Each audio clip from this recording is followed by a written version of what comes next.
the machine would start moving around, and it would start sketching these lines on the paper everywhere. So it would start like mixing colors together with all the primary colors that we use, and technically it would just make art. Our machine would just make art, and that's what we were hoping for. So our idea was that we were going to have a milk frother, since it kind of goes around, and tape markers to it so it can make marks. And so, yeah, that's what we were thinking. So we like to have multiple colors on it because it makes better designs.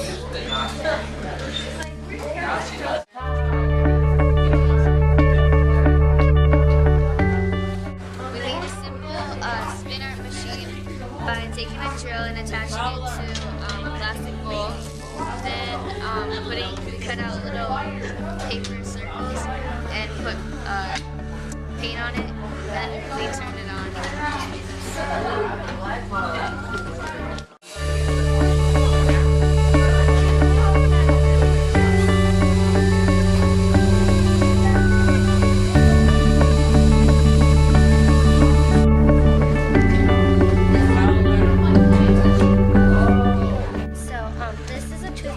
That we put onto some string and some marker caps so we could make it move around. The part is like you dip it in some paint first. It can be watery and non-watery, doesn't really matter. And then you just turn it on, and then you can. Right now it's not working. But if you lift it up, it moves around.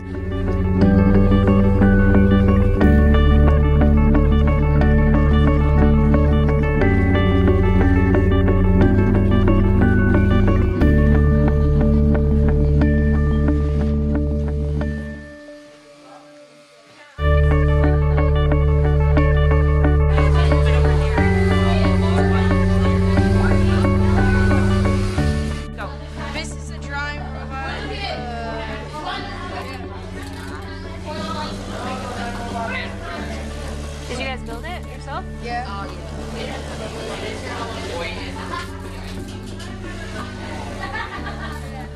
Look, we killed someone. Look at it. Look. Looks like spiral or tip. Walk around, and when it vibrates, it kind of bounces, so it makes it like dots. It's made with like an electric back massager with markers taped onto it. And then it spins and it makes these little dots and it goes in a circle.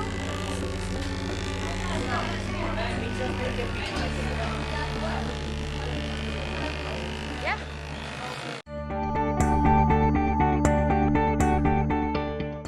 This is our garage band project, and Ms. Fowler had us do a Creative Commons video using GarageBand. And how we made it was, Miss Fowler, she gave us an option of videos with no sound, and then we put the video, we made it longer using iMovie, and then we put it in GarageBand.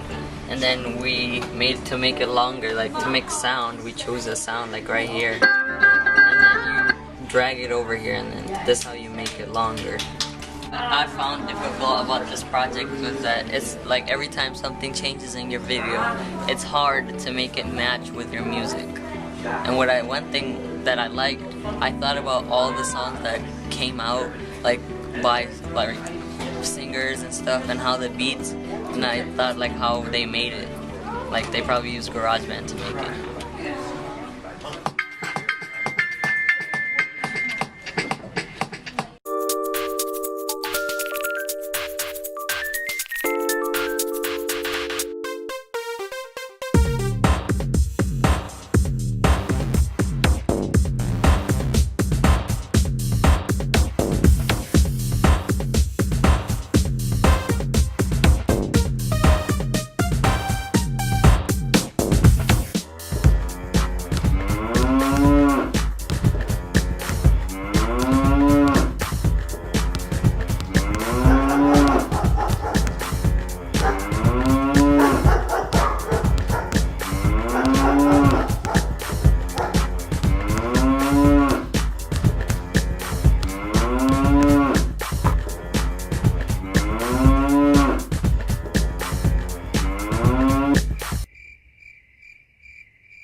Hi.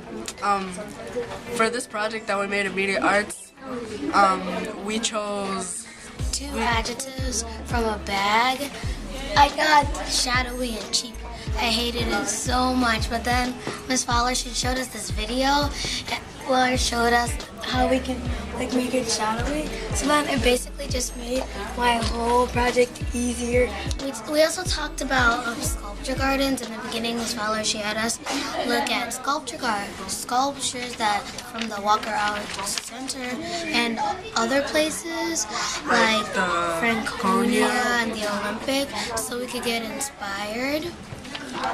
Okay, we also had to know what elements were going to be in our sculpture, like earth, water, wind, or fire. And it looks like Amelia put like earth or something into her project.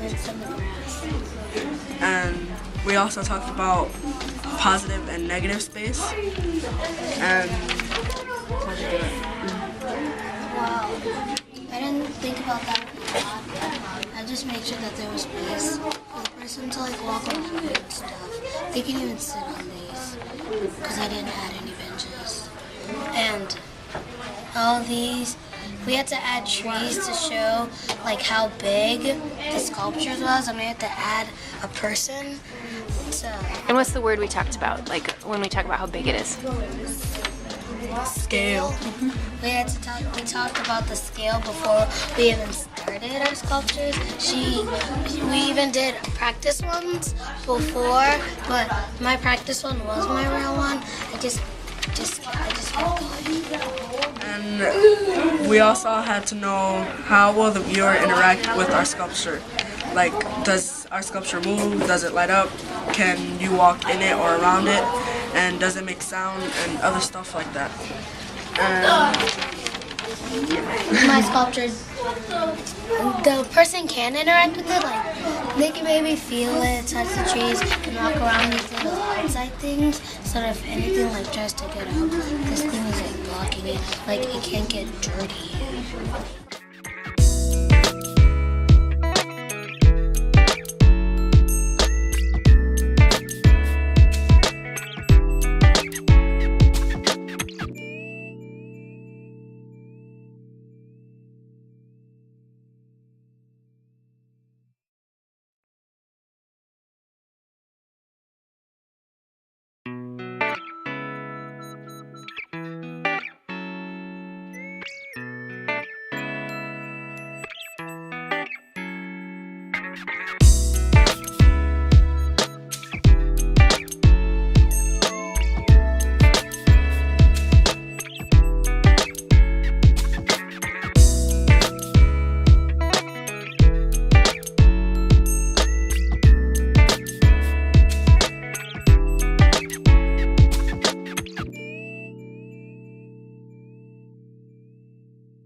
And so we're using our word surprise and we're making a title sequence of it with the letters coming on and off of the screen. So the way stop motion works is you take a whole bunch of pictures and then when you put it all together it gives the illusion of movement.